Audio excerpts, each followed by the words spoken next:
Hello everyone, welcome to another video. In today's video I'll be showing you where your hazard fuses are located. So if your hazard lights are not blinking or they're not working, then it's possible that your fuse might be no good.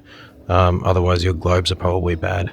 First thing I would do is probably check the globes, but the easiest thing you can do is just check your fuse box. So if you just want to go up underneath, okay, 1997 Honda Prelude guys, okay, pop your hood, pop your bonnet, whatever you call it, up underneath here you've got a fuse box here guys, okay. So you just want to pop that clip, pop off your box, okay, and over here on the top of your box you'll notice it says right there hazard light guys, okay. It's a 10 amp fuse, okay.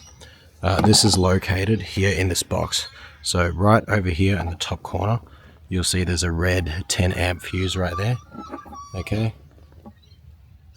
You're gonna want to go ahead and replace that if it's no good. And yeah, hopefully that solves a problem. Make sure it's burnt out. Make sure you test it. But yeah, anyways, thanks for watching. Hope this helps. Like and subscribe. Cheers.